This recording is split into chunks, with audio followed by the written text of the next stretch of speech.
అయితే శ్రీ విష్ణు గారు మిమ్మల్ని ఒక క్వశ్చన్ అడగచ్చా? ఇంకొక మైక్ ఇవ్వు బాబు. మీరు చదువుకునే రోజుల్లో మీ ఫేవరెట్ సబ్జెక్ట్ ఏంటండి? అన్నీ ఫేవరెట్. ఇంగ్లీష్ సమానంగా అన్ని ఫేవరెట్, కానీ నాకు ఏ వచ్చేవి కాదు. ఓ అలాగా, ఓకే.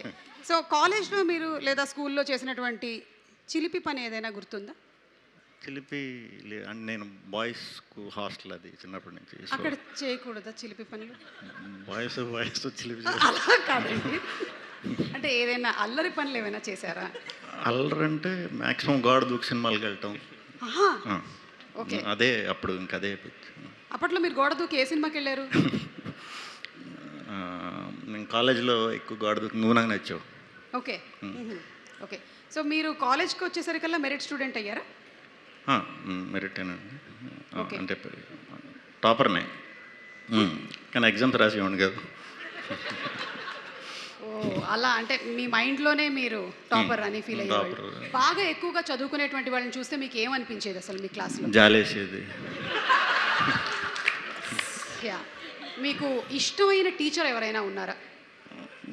టీచర్ పీటీ సార్లు బాగా ఇష్టం, ఎందుకంటే అటెండెన్స్ ఇచ్చేవారు, నాకు గ్రౌండ్కి తీసుకెళ్ళి క్రికెట్ ఆడిచ్చేవారు. ఓకే. మిమ్మల్ని ఎప్పుడైనా బెత్తం పట్టుకొని కొట్టిన టీచర్స్ ఎవరైనా ఉన్నారా? పిచ్చి కొట్టేవారు వార్డెన్లు హాస్టల్లో. ఓకే, వాళ్ళు ఇప్పటికి కూడా మీరు గుర్తు చేసుకుంటూ ఉంటారా? పీడకళ్ళు ఏమైనా వస్తాయా మీకు? లేదు, ఇప్పటికీ టచ్లో ఉన్నారండి. వాళ్ళ ఇంట్లో ఏ శుభకార్యాలు జరిగిన ఫస్ట్ నన్నే పిలుస్తారు.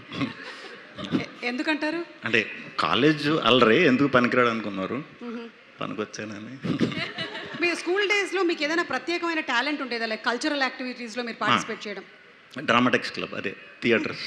ఓకే, సో అప్పుడే మీరు డ్రామాస్లో పార్టిసిపేట్ చేసేవారు? క్రికెట్ ఆడేవాడిని, తర్వాత డ్రామాస్. ఓకే, చెప్పినటువంటి డైలాగులు ఏమైనా గుర్తున్నాయా? మైమ్ ఎక్కువ చేసేవాడిని అండి, గుర్తింపు. Okay, that's all. అండ్ అలాగే ఇది ఒక లవ్ స్టోరీ ఫిల్డ్ విత్ బోల్డ్ అంత మ్యూజిక్ కాబట్టి మీకు ఇష్టమైనటువంటి లవ్ సాంగ్ అంటే ఏది చెప్తారు? నాకు ఓం బింబుష్లో నా సాంగ్ మోస్ట్ రీసెంట్ మీది. అప్పట్లో అంటే మీరు కాలేజ్ డేస్లో ప్రేమించుకున్నారా మేఘాలే తాకింది, రెండు లైన్లు పాడండి, పర్లేదు. హైలెస్సా. Thank you. అండ్ అలాగే మా దగ్గర ఒక మ్యూజిక్ ఇన్స్ట్రుమెంట్ ఉంది. అమ్మ కొట్టేశారా? ఆ మ్యూజిక్ ఇన్స్ట్రుమెంట్ ఇవ్వండి ఒకసారి. ఇప్పుడు ఇదే పాటని మన రోషన్ ఇందులో వినిపిస్తాడు. మీరు మీకు ఆ పాట అంటే ఇష్టం. మేఘాలే తాకింది హాయ్ హాయ్ లెస్సా, నవరాగంలో నవ్వింది నా మోనాలిసా. రెడీ 1 2 దీనికి మైక్ ఎక్కడ పెట్టాలి నేను? ఓకే సరే, ఓకే అంటే థ్యాంక్ యూ. అది వేరే మేఘాలే తాకింది. అసలు ఈ ఇన్స్ట్రుమెంట్ ఉండదండి ఆ సాంగ్లో.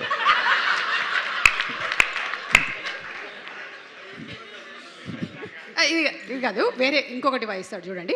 పుష్పలోంచి ఫీలింగ్ వచ్చిందే, ఫీలింగ్ అది వాయించు ఒకసారి. ట్రై చూడు.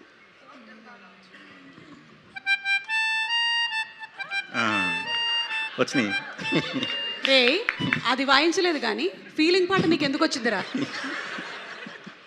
సరే, కోర్టులోని మీ పాట వాయించు. ఓ బాగా ప్రాక్టీస్ చేసినట్టున్నాడు ఇది. రెడీ 1 2 3.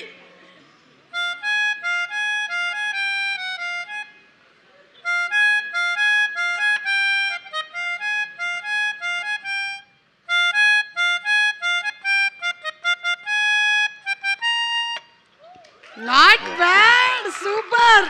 విజయ్ గారు ఇస్ ప్రౌడ్ ఆఫ్ యూ. ఇది మాత్రం నాకు ఒకటి అర్థమైంది సతీష్ గారు, ఈ మ్యూజిక్ ఇన్స్ట్రుమెంట్ వాయించాలి అంటే మనలో గాలి ఉండాలి. గట్టిగా గాలి నేనైతే ట్రై చేయట్లేదు. ఇది కోన వెంకట్ గారు, మీరు ఎప్పుడైనా ఈ మ్యూజిక్ ఇన్స్ట్రుమెంట్ ట్రై చేశారా? నేను అంత సాహసం చేయలేకపోయాను, ఎందుకంటే నాకు కొంచెం గాలి తక్కువ.